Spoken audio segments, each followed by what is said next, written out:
चलिए, आज हम लोगों का ये कोऑर्डिनेट ज्योमेट्री का दूसरा लेक्चर है। कल हम लोगों ने कुछ बातें जानी। अगर मैं आपसे कहूँ कि -3,5 किस क्वाड्रेंट में है, किस चतुर्थांश में है, कॉपी वॉपी मत देखना, ऐसे बताओ। सेकंड में पक्का? -7, -2, हाँ, थर्ड में है। बहुत बढ़िया। -3, 0,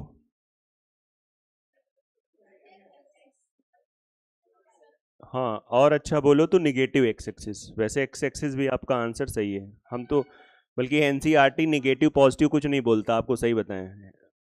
जो प्योर 100% जेन्यून, जहाँ से मैथ्स को लोग पढ़ते हैं, हर टीचर पढ़ता है, हर विद्यार्थी पढ़ता है, तो इसका आंसर एक्स एक्सिस ही है। लेकिन अब नई नई किताबें नया नया कुछ निकाल देती हैं, तो कभी कभी पेपर एग्जामिनर भी वही किताब से मान लो बना रहा है पेपर।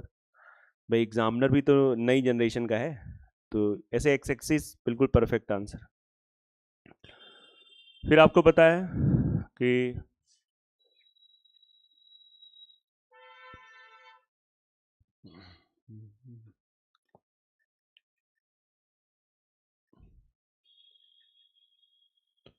बताओ ये पी पॉइंट कहाँ लाई करेगा?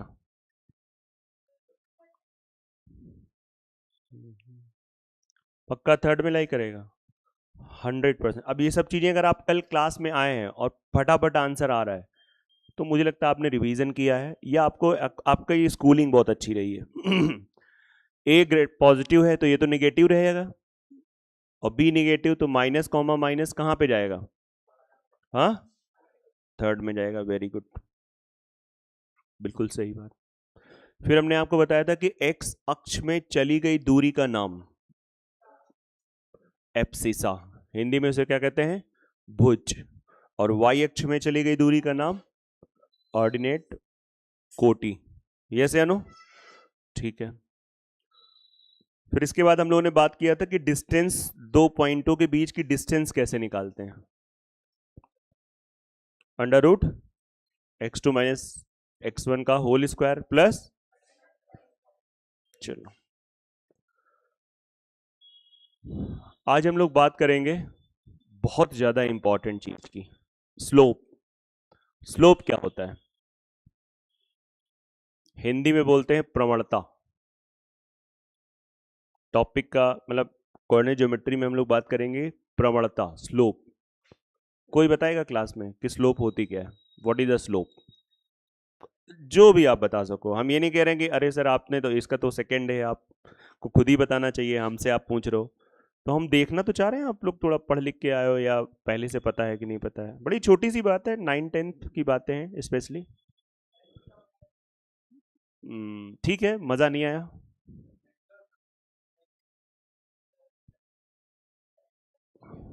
हाँ, इस लड़के को पूरा 100% क्लियर है, क्योंकि इसने जो जो वर्ड यूज किए हैं वही सब वर्ड्स यूज होने चाहिए।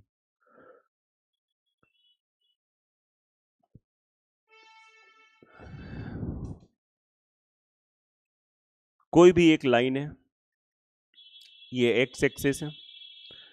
एक्स, इस लाइन ने एक्स एक्सिस के साथ पॉजिटिव डायरेक्शन, जब ये वर्ड बोला तभी मैंने कहा ना इसको सब कुछ क्लियर है।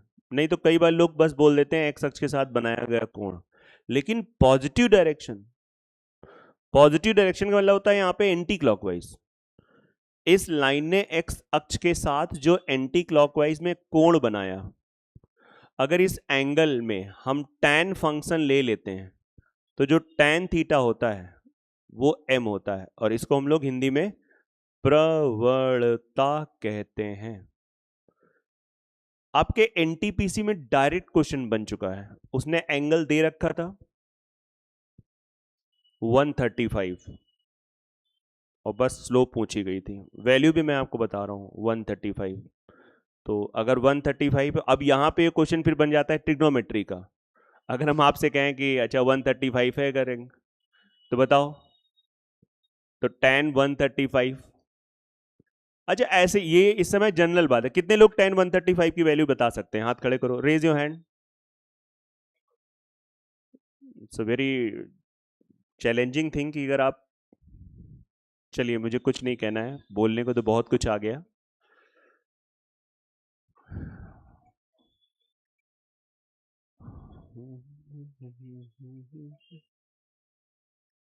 पक्का?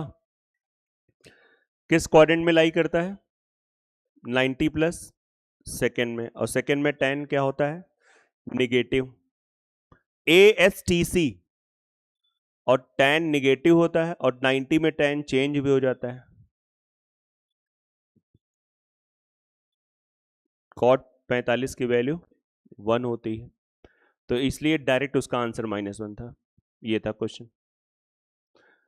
तो अब ये क्वेश्चन जैसे जब आया था तो इंसान ये जानना चाह रहा था कि आपको कोऑर्डिनेट ज्योमेट्री आती है, साथ में कि आपको थोड़ी बहुत बेसिक ट्रिग्नोमेट्री भी आती है कि नहीं आती। दोनों चीजों का कॉम्बिनेशन था।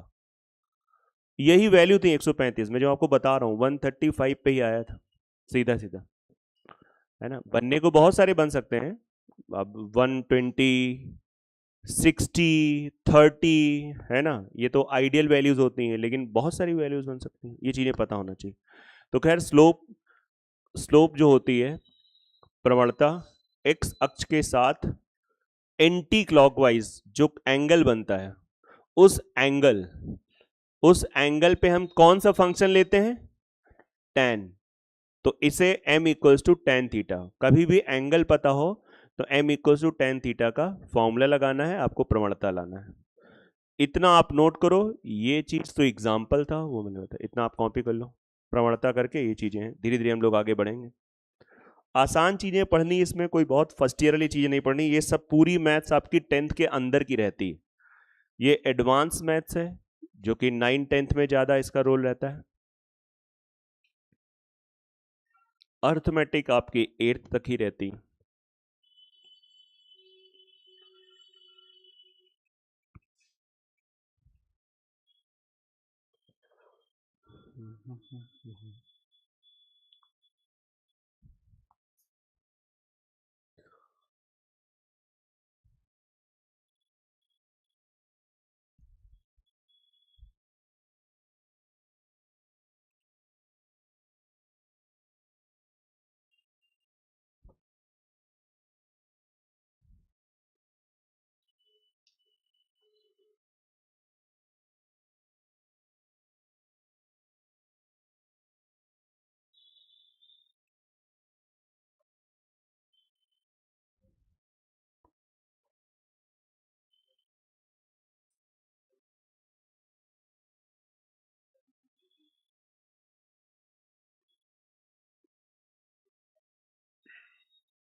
अब बात आती है कि जब जैसे 2 पॉइंट दिए हों, इस पे भी डायरेक्ट क्वेश्चन आता है।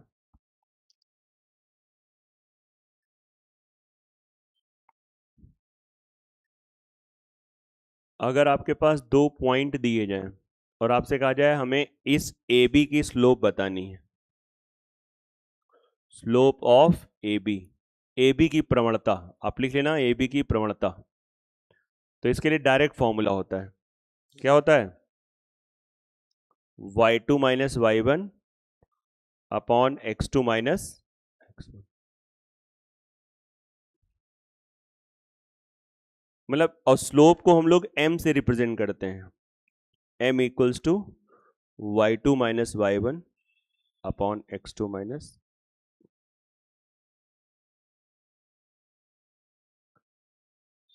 याद करिए, कल की क्लास से ही ये क्लास कनेक्टेड है। डिस्टेंस निकालने का फॉर्मूला बताया, मिड पॉइंट निकालने का फॉर्मूला बताया, इंटरनल डिवीजन का बताया, एक्सटर्नल डिवीजन का बताया, और तो शायद नहीं कुछ बताया था। उसके बाद डायरेक्ट आज की क्लास है।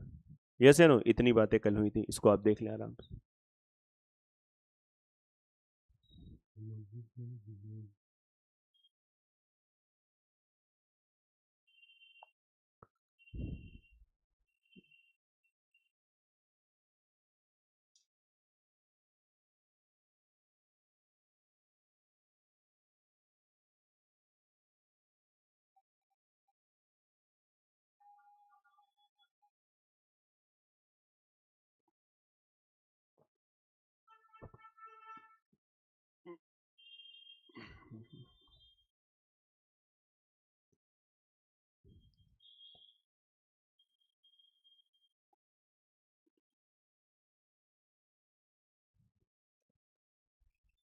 जल्दी नोट करिए इसको।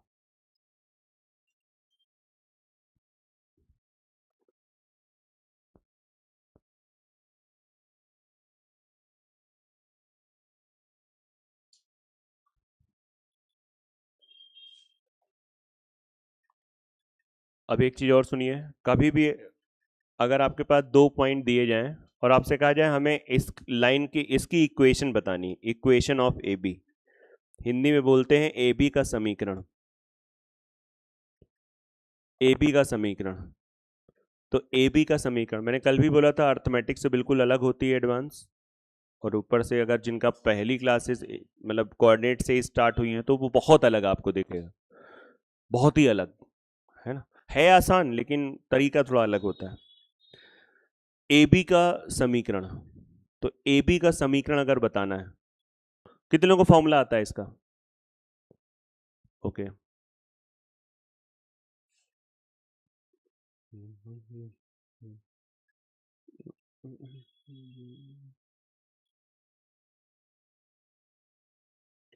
y minus y one equals to m x minus x one. यहां पर m क्या है? स्लोप। कैसे निकालोगे? दिमाग पे जोर डालो। Slope equals to y two minus one upon, थोड़ा समय बिताओगे चीजें धीरे धीरे आपको अपील करने लगेंगी, मतलब अच्छी लगने लगेंगी थोड़ा सा। और अगर आप सोचते हो हमें पहले दिन से सब कुछ एकदम हम एक्सपर्ट बन जाए, तो नहीं होता। सबको बताई जाती हैं, कोई 0.1% बच्चे बात मानते हैं और अंत में उन्हीं में से आगे 0.01% बच्चे सफल होकर आगे जाते हैं। यही जीवन का सत्य है। सुनते सब हैं, एक कान से दूसरे से निकाल देते हैं। और जो मान लेता है वो, मैंने आपको जो बताया है, ऐसे रहता है, यही सक्सेस रेट है आज की डेट में। नया बच्चा तो बिल्कुल गेम से बाहर ही हो रहा है, किसी भी पुलिस जैसे पेपर में गेम से बाहर है, बड़े एग्जाम को तो हटा ही दो। तो आप इसे नोट कर लें, आप लिख लेना जहां पे m एक प्रवणता है। और ऐसा नहीं नए बच्चे निकाल भी सकते हैं। जो चीज बताई जाए आराम से काम करो, लिमिटेड टाइम में चीजें खत्म करो, जितना ज्यादा प्रैक्टिस करो in all subjects, not even maths, सभी सब्जेक्ट्स में आपको प्रैक्टिस करनी है, सभी सब्जेक्ट्स। अगर आपने पढ़ लिया है 6, 7, 8 महीने 10 महीने, देन ये हाई टाइम होता है। हाँ, आपने अगर समय वेस्ट किया है, नहीं पढ़ा है, तो वो हाई टाइम है कि आप फिर से रीस्टार्ट करो लाइफ में। टाइम पीरियड के हिसाब से ना काउंट करना कि नहीं मुझे तैयारी करते समय बहुत हो गया, अब हम सीनियर हो गए। नो। हाँ, एक्स और वाई वेरिएबल है। हम समीकरण जब भी बनाते हैं इक्वेशन, तो कैसी इक्वेशन होती है? A x plus b y plus c equals to 0। तो उसी फॉर्मेट में है। और कोई दिमाग में विचार आ रहा है? जो जो विचार आ रहे हैं बोलो, हम प्रयास करेंगे बताने का। जो चीज हमको नहीं आएगी हम बोल देंगे भैया अभी इसमें हमें भी थोड़ा डाउट है, मैं इसको देख लूंगा।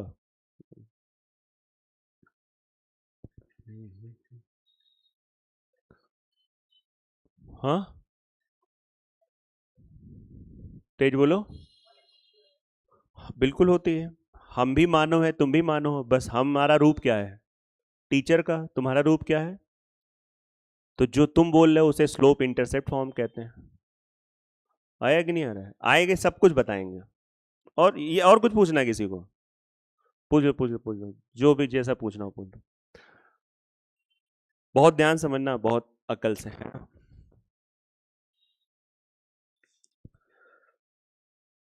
मुझे एक्चुअली एडवांस में मुझे थोड़ा ज़्यादा ही इंटरेस्ट आता है, मतलब ऐसा मुझे नहीं पता क्यों, लेकिन ये है। मैंने इसको बहुत मतलब इन्वॉल्व होके काफ़ी पढ़ा। बाकी अर्थमेटिक सच में आसान होती है, आपको आती नहीं अलग बात है, लेकिन सच में अर्थमेटिक आसान होती है, मतलब, है ना। इसको जरा ध्यान से देखिए, इसमें हम लोगों ने बड़ा टाइम दिया है अपने एकेडमिक में, बहुत ज़्यादा। अब यहाँ पे हम लोग आगे बढ़ेंगे, जैसे इन्होंने कुछ कहा उस पर भी चर्चा करेंगे।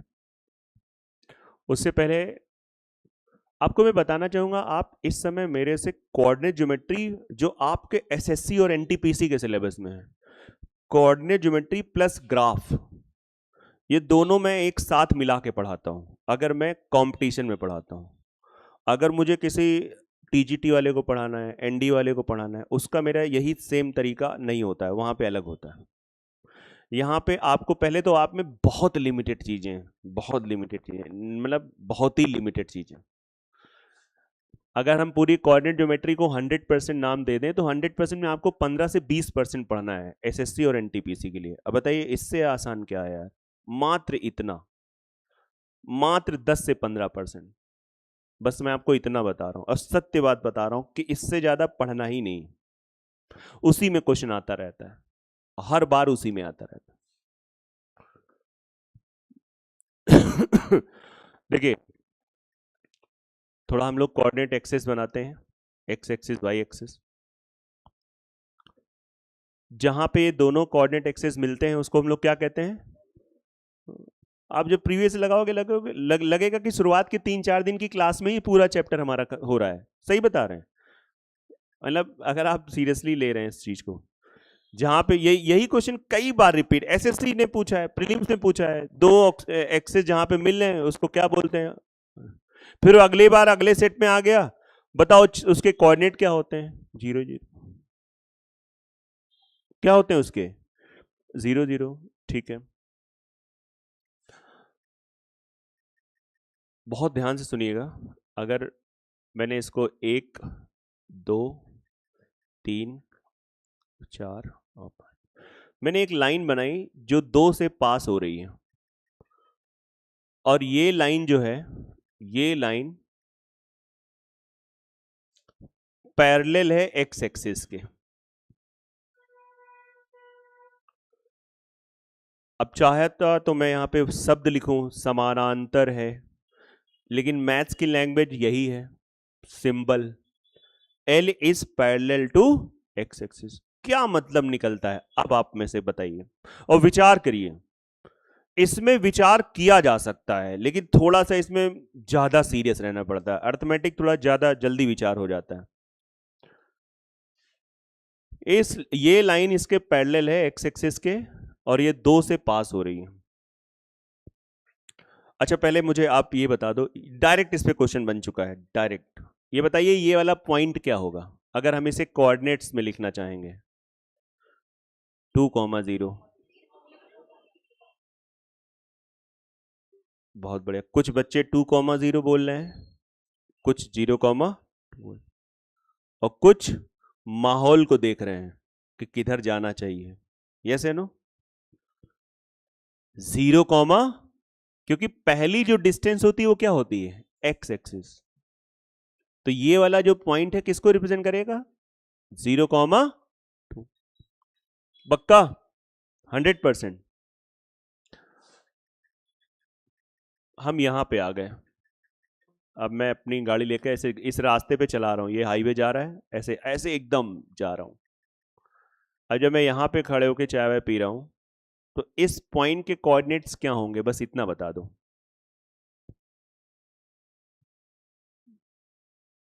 थोड़ा बुद्धि लगाना चाहिए, जैसे हम लोगों को बचपन में लोग सिखाते थे, पट्ट से नहीं बोलना है। थोड़ा विचार करो, थोड़ा 1 मिनट 2 मिनट 3 मिनट ले लो, थोड़ा पुराने तरीके से पढ़ने का प्रयास करो, थोड़ा थोड़ा पुराना ही बनने का प्रयास करो। नहीं सर हम तो जेनजी, हम तो सीधा ऐसी तैसी कर डालते हैं, अगर कोई जवाब नहीं देता तो उसको गरिया भी देते हैं, है ना? ना बनो यार, ये बहुत गलत है, जो गलत है वो गलत है। विचार करो इसके क्या कोऑर्डिनेट्स होंगे। आप आइए मैं बात करता हूं।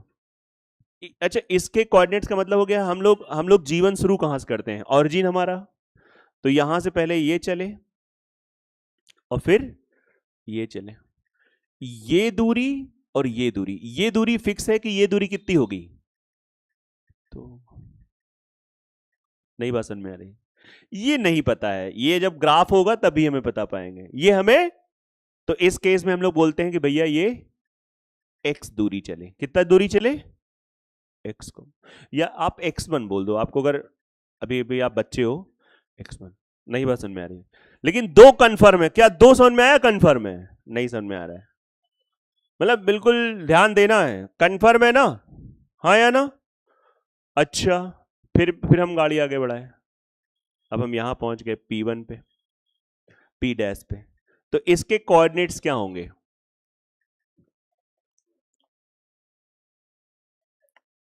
x2, 2। ये समझ में आ रहा है? अच्छा अच्छा, यहां पे अगर मान लो मैंने गाड़ी एक्चुअली यहां से स्टार्ट करी, इसको हम लोग कुछ P डबल डैश दे देना, इसके कोऑर्डिनेट क्या होंगे?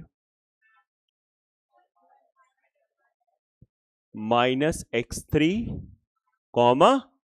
थोड़ा छोटा ज्यादा हो रहा है। आपने जब ये 3-4 चीजें लिखी तो आपके अंदर से एक, कहते नहीं, एक इंसान, अच्छा इंसान निकल के आया, एक कंक्लूजन निकल के आया। क्या बोलो बताओ? हाँ, नहीं, ये तो हमने बहुत पहले ही बता दिया था कि एक पैरेलल है, इसके एक्स एक्सिस एक लाइन है, ये इसके पैरेलल है, और कितना दूर पे जाके पैरेलल है? 2 पे। यहां पे कहीं पे भी खड़े होगे, उसका टेक्निकल बोले थोड़ा, उस लाइन पे जो ऑर्डिनेट होगा वो हमेशा फिक्स होगा, दैट इज 2। नहीं समझ में आया? अब आपकी भाषा में बोले, उस रेखा पर y का जो बिंदु होगा वो हमेशा क्या होगा? निश्चित होगा, और उसकी वैल्यू क्या होगी? इसे हम लोग बोलते हैं कि y यहां पे क्या होगा? कांस्टेंट होगा। क्या होगा? y क्या होगा? और वेरिएबल क्या होगा? तो कभी भी याद रखना, अगर हमें इसकी इक्वेशन लिखनी पड़ जाए, समीकरण, तो इसका समीकरण हो जाएगा y इक्वल्स टू 2। आप इस लाइन पे कहीं पे भी खड़े हो गए, y की वैल्यू क्या निकल के आएगी? तो इसका समीकरण क्या बन गया? अभी रुक जाओ, छापो नहीं, पहले समझो, हम पूरा नोट कराएंगे। अब यहां से बहुत सारी बातें निकल के आती हैं कि अगर कोई लाइन एक्स एक्सिस के पैरेलल है, if a line parallel to x axis, if a line parallel to x axis, if a line parallel to x axis, यदि कोई रेखा एक्स अक्ष के समानांतर है, तो उसका जनरल इक्वेशन हमेशा होता है y इक्वल्स टू के। बोलो हाँ या ना? और बोलो, बताओ यहां पे के क्या है? कांस्टेंट ना बोल देना, हमको भी पता है कांस्टेंट है। अरे सर, आपने तो आवाज ही मेरी छीन ली, कांस्टेंट ही बोलने जा रहे थे। और अच्छा बोलो, कांस्टेंट है, कांस्टेंट है, सब जानते हैं कांस्टेंट है। आज अच्छा बोलने का प्रयास करेंगे, जब इतना अच्छा पढ़ने का प्रयास कर रहे हो तो अच्छा बोलो। कांस्टेंट वहां पे वर्ड लिख के आता है, हम चाह रहे हैं वो वर्ड अगर आपसे अपने आप से निकल जाए तो ज्यादा अच्छा है। नहीं, हम तो बता ही देंगे। थोड़ा दिमाग पे जोर डालो यार, यही योगा है, यही मेडिटेशन है कि हम सोच रहे हैं। सर बिल्कुल ना पढ़ाओ तो कैसे सोचेंगे? अभी तो पढ़ा रहे ना। मतलब कितना मोहब्बत से इस चीज को बताई गई कि y इक्वल्स टू 2 है, y इक्वल्स टू के है। 2 यहां पे क्या है? कांस्टेंट है। लेकिन 2 एक्चुअली क्या है? एक्स अक्ष से इस लाइन के बीच की दूरी, एक्स अक्ष से, और 2 क्या है? आप कहीं पर भी नापोगे, ये 2 पटरी बन गई, तो ये दूरी हमेशा क्या निकलेगी? तो ऐसे वर्ड लिख के आता है। यहां पे ये जो के है वो क्या है? एक्स अक्ष से distance, distance from x axis. What is the k? Distance from x axis. नई बात समझ में आ रही है? के कांस्टेंट है, बोलते रहते हो, अब क्वेश्चन बन कई सारे तरीके से बन जाता है।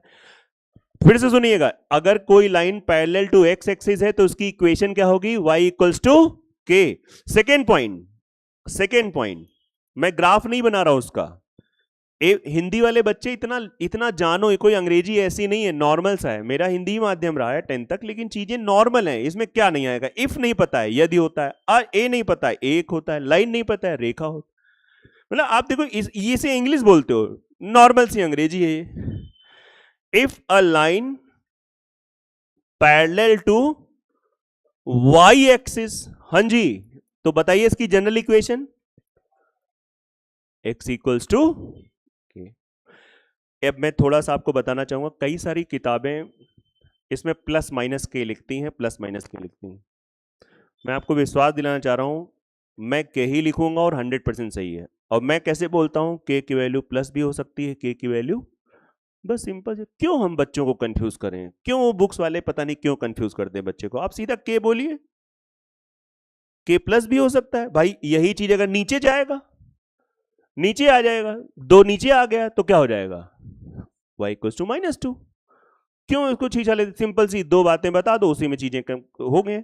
x की वैल्यू हम इसलिए बता रहे हैं, पता लगे आपने किताब में पढ़ा उसमें प्लस माइनस लिखा था, अब आप कंफ्यूज हो रहे हो, सर आपने तो केवल यही लिखा था। बेटा ये के ब्रह्मांड है, हम प्रयास करते हैं जनरल चीजें बताने का, हमें लगता है बाद में छोटी मोटी चीजें उसी के अंदर समाहित हो जाती हैं। सीधा सीधा आप, मैं फिर से बोलूंगा, आप शुरुआत के 3-4 दिन की क्लास आपकी कोऑर्डिनेट ज्योमेट्री पूरा खत्म कर देगा।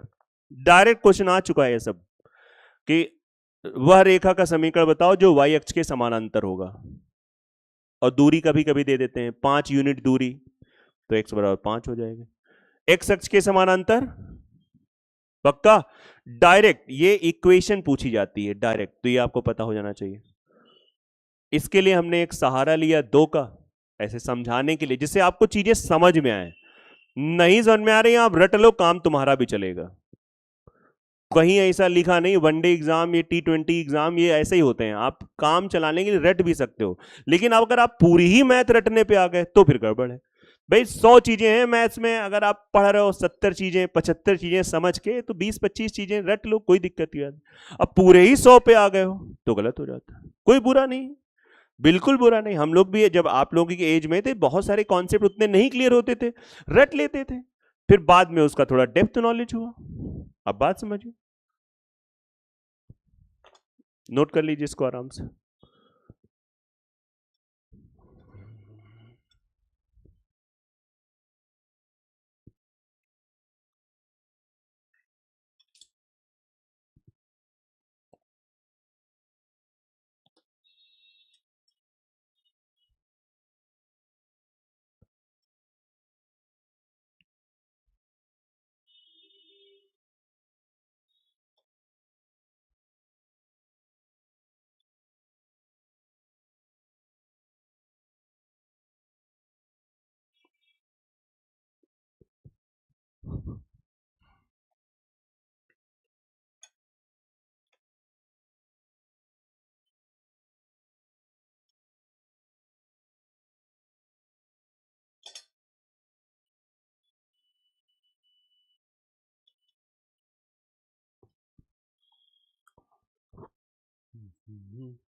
ठीक है, आइए।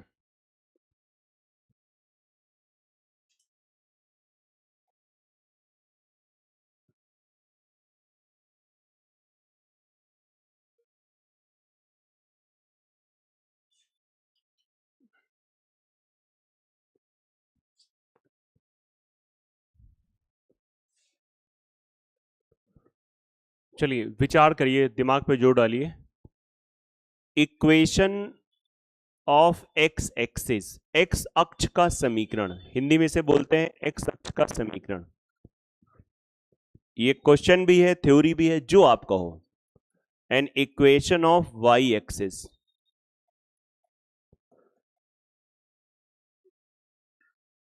बताइए, दिमाग पे जोर डालिए। एक्स अक्ष का समीकरण क्या होगा? और वाई अक्ष का समीकरण क्या होगा? सीधा सीधा प्रश्न है।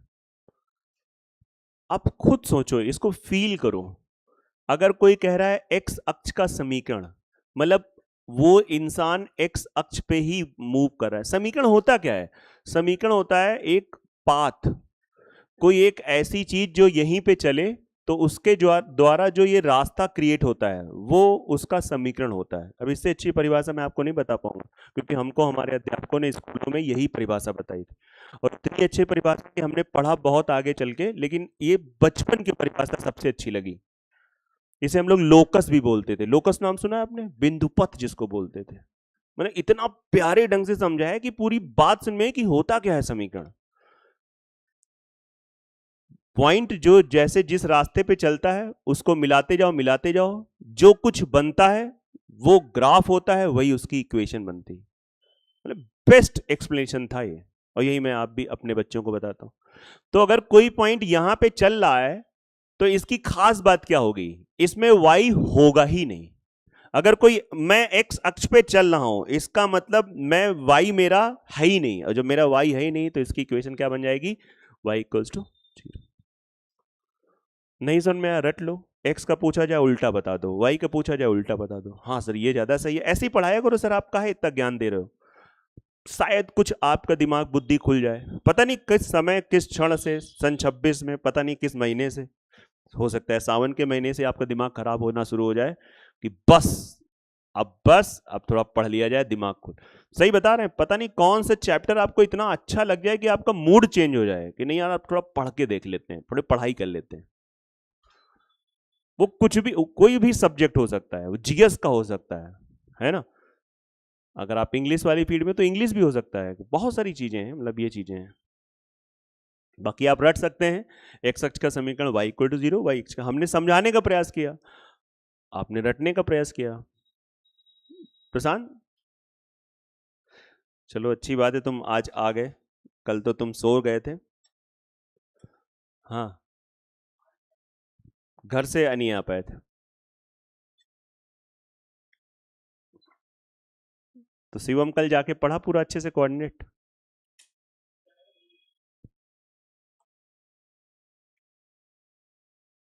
पहली बार पढ़ रहे हो एडवांस?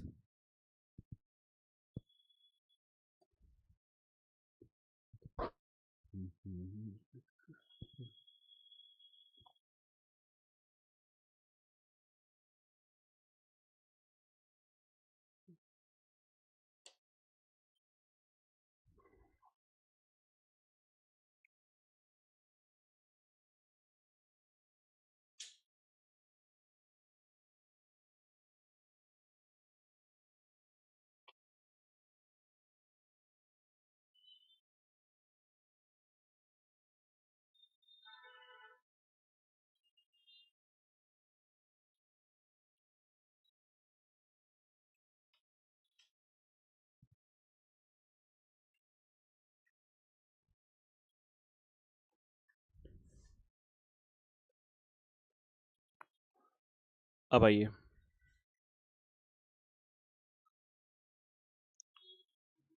बहुत ध्यान समझिएगा। एक ऐसे एक लाइन बनी है, इस लाइन ने एक्स एक्सिस के साथ थीटा एंगल बनाया है, ये एक्स एक्सिस है, ये वाई एक्सिस है,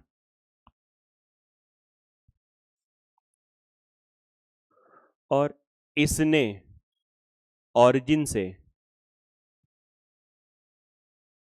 ये लाइन जो पास हुई है ऑरिजिन से कितनी दूरी से पास हुई है?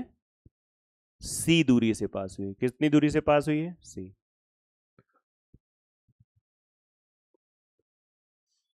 सी के लिए ये तो हो गया सिंपल सा शब्द कि इस लाइन जो है हमारे मूल बिंदु से सी दूरी से पास हुई है, लेकिन इसका जो अच्छा शब्द होता है वो ये होता है, ये वाई इंटरसेप्ट है।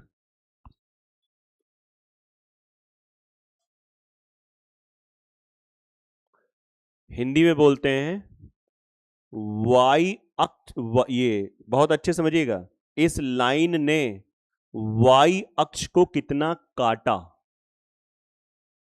अंतःखंड बोलते हैं इसे।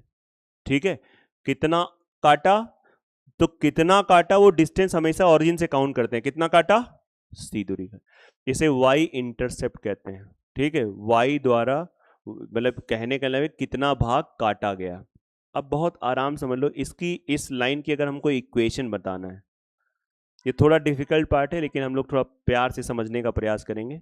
तो इसकी जो इक्वेशन होती है वो होती है, जैसे उन्होंने बोला था y equals to m x plus y और x वेरिएबल हैं। मजा कब आता है, जब हमको हर चीज क्लियर हो। यहां पे m किसको बता रहा है, स्लोप को। सर अगर एंगल थीटा है तो स्लोप कैसे निकालेंगे, अच्छा m equals to tan theta. Sir अगर ट्रिग्नोमेट्री का वो बेसिक वैल्यू नहीं निकालना आ रहा हो तो नहीं निकलेगा आपसे स्लोप, सिंपल सी बात है, उतना परेशान क्या होना है। फिर सी के बारे में, इसमें हम लोग बहुत पिटे हैं। सी हम लोग कांस्टेंट बोलते थे, सर कांस्टेंट है, नहीं बच्चा कांस्टेंट तो है ही है, लेकिन खुल के बोलो सी क्या है। तो सी वाई इंटरसेप्ट है। सी क्या है, y। कोई चीज जब हम ग्राफ से पढ़ते हैं, देखो दो चीजें होती हैं, ये सब कुछ ना बताया जाए आपको, बस मैं वाक्य बोल दूं और फटाफट ऐसे सामने लिखते जाओ। एक होता है सामने ग्राफ से, एडवांस की चीजें जितना आप ग्राफ से पढ़ते हैं उतना ज्यादा चीजें अच्छी लगती हैं। तो मुझे तो ऐसे ही मैंने पढ़ा भी, मुझे अच्छा भी लगता है। अब हाँ, यहाँ पे आपको अगर लिखना है तो लिख सकते हो, जैसे रूप होता है, जैसे हमने कहा ना हम भी मानो वो भी मानो, हम टीचर वो स्टूडेंट, तो वैसे ये अब आप कहोगे सर आपने अभी भी एक इक्वेशन बताई थी समीकरण वाली, जो बताई थी दो बिंदु वाली, y minus y one equal to m x minus x one, ये भी आप इक्वेशन बता रहे हो, तो कितनी ऐसी इक्वेशन बताओगे, बहुत सारी होती हैं। लेकिन आप लोग की किस्मत के धनी हो कि आप जिस एग्जाम की तैयारी कर रहे हो उसमें बड़ी लिमिटेड फॉर्म पढ़ना है, स्लोप इंटरसेप्ट फॉर्म पढ़ना है और एक इंटरसेप्ट फॉर्म पढ़ना है और एक आपकी जनरल इक्वेशन हो गई। समझ में आ रहा है कि नहीं, मात्र 3 ही चीज पढ़नी है।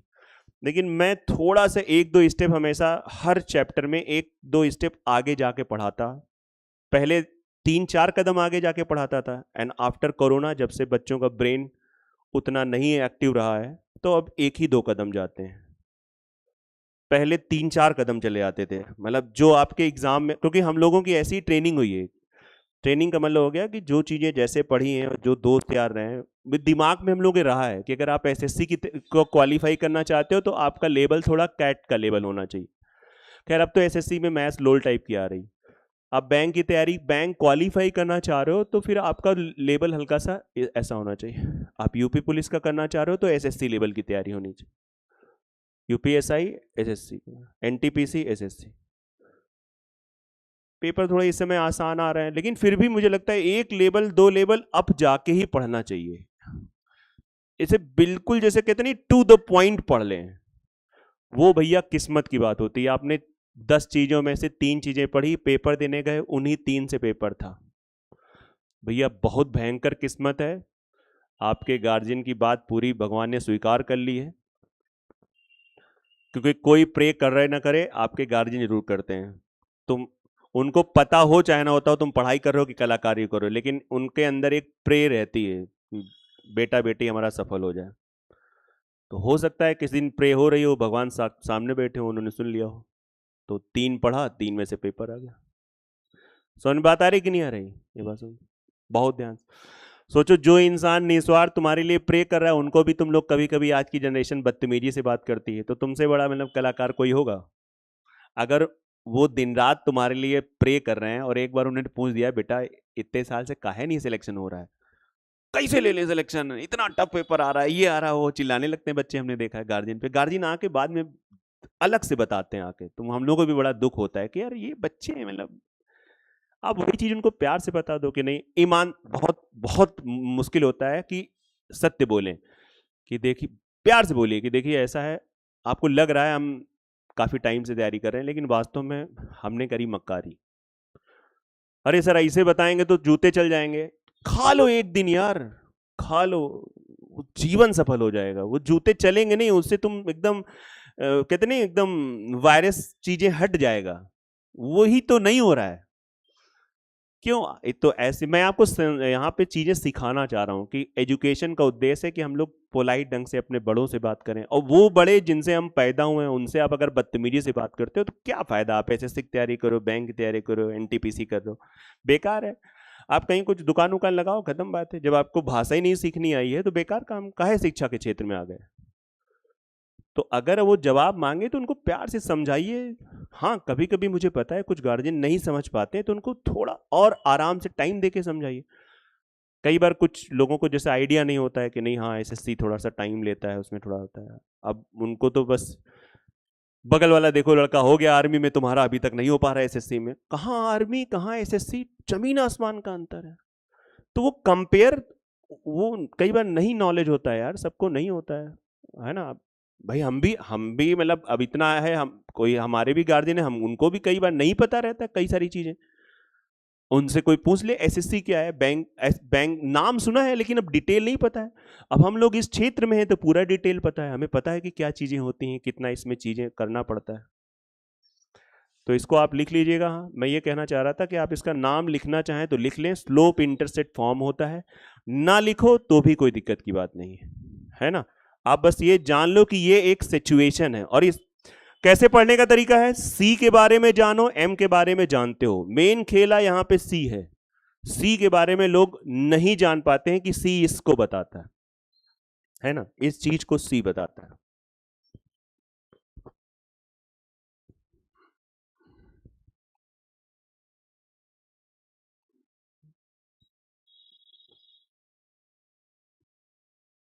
और बाकी पढ़िए ईमानदारी से, आज नहीं तो कल जरूर सफल होंगे। पॉजिटिव रहिए, चीजों को एनालाइज करिए, बहुत ज्यादा रायता मत फैलाइए, बहुत कंफ्यूजन वाले चीजों में नहीं करिए।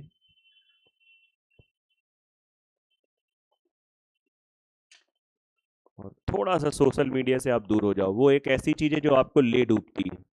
और जब आप बाहर निकलते हो तो आपका दिमाग कुंद हो चुका होता है, आपकी मेमोरी पावर खत्म हो चुकी होती है। फिर आप कहते हो हम या पढ़ रहे हैं, हमको याद नहीं हो रहा है। तो थोड़ा सा सेक्रीफाइस तो करना पड़ेगा आज की डेट में ज़्यादा, क्योंकि आपको सब कुछ सब्जेक्ट अच्छा करना है। पहले थोड़ा कंपटीशन कम था, वो तो डे बाय डे चल ही रहा है।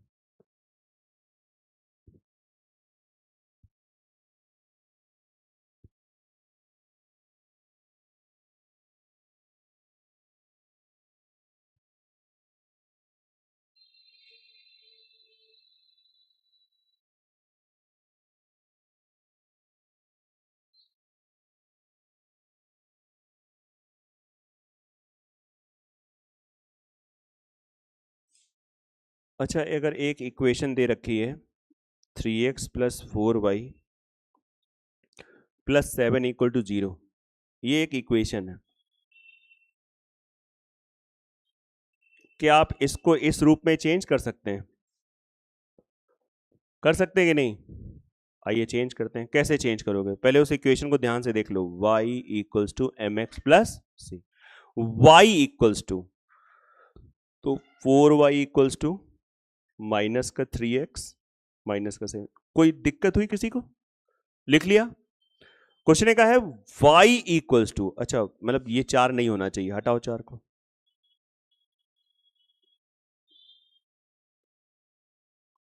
बोलो यस।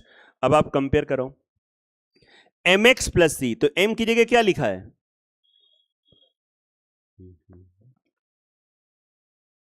अगर इस इक्वेशन की स्लोप पूछता, वैसे इसके और भी फॉर्मेट हैं, लेकिन स्लोप पूछता है तो डायरेक्ट आप ऐसे कर सकते हैं, -3/, और c पूछता y एक्सिस इंटरसेप्ट -7/। क्लियर है कि नहीं क्लियर है? हो गया। डायरेक्ट पूछ सकता है ऐसे, ऐसे इक्वेशन दे देगा, आपसे स्लोप पूछ दे देगा, आपसे y एक्सिस इंटरसेप्ट पूछ देगा। अब हमको पता नहीं चल पा रहा है कि कैसे होगा, इसको आपको देख लेना है।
हो गया। बाकी आप चाहो तो इसका एक डायरेक्ट वर्जन होता है, कभी भी कोई इक्वेशन दी जाए ax plus b y plus c, please confusion होता है, ये सी और इससे पहले जो सी के बारे में चर्चा चल रही थी, दोनों में जमीन आसमान का अंतर है। यहां पे ए बी सी क्या है, कांस्टेंट। कांस्टेंट समझते हो, मतलब फिक्स वैल्यूज। उसमें सी क्या होता था, यही बड़ा कंफ्यूजन हो जाता है। ये कांस्टेंट है, वहां पे सी क्या होता था, वाई इंटरसेप्ट। पक्का ये थोड़ा सा समझिएगा ध्यान से। तो अगर कभी भी ये फॉर्मेट दिया, this is the general equation of a line, ये एक लाइन की जनरल इक्वेशन है। अगर आपसे इसे स्लोप पूछी जाए तो इसका डायरेक्ट फॉर्मूला होता है माइनस का ए अपॉन बी। यहां पे ए कहां पे लिखा है, एक्स के साथ। तो जो एक्स के साथ होता है इसको हम लोग इस, यहां पे एक बड़ी समस्या एडवांस मैथ में होती है, हर चीज के लिए शब्द है। अब इसके लिए पता क्या शब्द है, कॉफिशिएंट। क्यों एडवांस टफ लगती है लोगों को, हर चीज के लिए शब्द है, हर चीज, और एक नहीं कई सारे शब्द हैं। प्रॉब्लम यहां पे आती है, इसे बोलते हैं, ए जो है वो क्या है, कॉफिशिएंट ऑफ एक्स, हिंदी में बोलते हैं गुणांक। ए क्या है, एक्स का गुणांक, बी क्या है, वाई का गुणांक, कॉफिशिएंट ऑफ वाई। तो डायरेक्ट आप ये रट सकते हैं माइनस ए अपॉन बी। तो आपको वो फॉर्मेट चेंज नहीं करना पड़ेगा, कभी भी स्लोप निकालना हो डायरेक्ट। इवन की इंटरसेप्ट के लिए भी होता है, लेकिन इतना आप उसको फिर चेंज ही कर लो, बेटर रहता है ना। रटना हो इंटरसेप्ट वाला भी रट सकते हैं। अगर आपको वाई एक्सिस इंटरसेप्ट निकालना है तो हम तो चाह रहे हैं आप खुद बताओ फॉर्मूला, मजा तो तब है। बताओ कोई, अच्छा नहीं बता पाओगे। अबे अभी सोचो ना, जब ये उधर जाएगा और ऐसे डिवाइड करोगे तो क्या बना देगा, माइनस का सी अपॉन बी। ये कैसे हो जाएगा, आज तुम चुरकट हो। ये ज्यादा इंपॉर्टेंट है, मतलब ये भी पूछा जाता है ऐसा नहीं है, लेकिन हमने आपको बता दिया।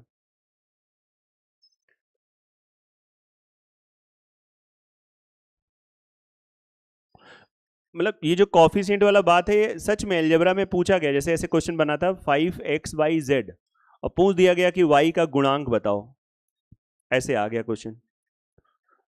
पूर्णांक में लिख रहा था, गुणांक। इंग्लिश में इसको कॉफिशिएंट कहते हैं, ठीक है, कॉफिशिएंट।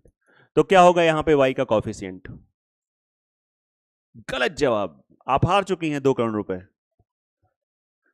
y के साथ कौन कौन चिपका है, 5x आया, बोले आपने कहा जो इधर चिपका है, ये भी तो है। y के साथ कौन है, पक्का आपसे कह दिया जाए एक्स वाई जेड का बताओ, अच्छा क्या होगा, 5 हो जाएगा। नई बात समझ में आ रही, अच्छा आपसे कह दिया जाए 5x y z का बताओ, सर ये तो क्वेश्चन ही नहीं बनेगा। बनेगा, जब कुछ ना समझ में आए तो सबका मालिक। नई बात समझ में आ रही, ये इस चैप्टर की बात नहीं, अभी गुणांक वर्ड दिमाग में आया तो थोड़ा होता है यार। जब आप भी पढ़ोगे तो कोई चीज का दिमाग में आपका पढ़ा हुआ है आता है तो सब पूरा फोल्डर खुल जाता है। मैंने उसमें कई बार हम लोग को अपने आप को रोकना होता है, नहीं यार रुक जाओ, नहीं तो फिर क्लास लंबी चली जाएगी, बहुत देर में सिलेबस कंप्लीट होगा। तो ये डायरेक्ट पूरा है, ये से क्वेश्चन बन जाते हैं, कॉफिशिएंट पे बेस्ड क्वेश्चन। ये एलजेब्रा का पार्ट होता है, इतना सिंपल सा पार्ट होता है।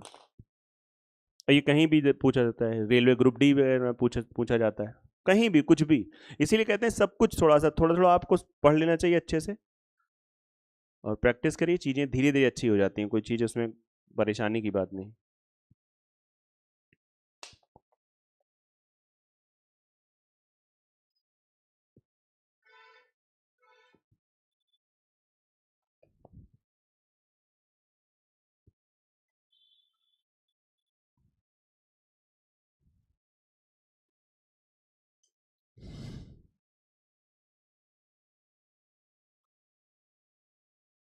बोलिए, सहमत हैं आप?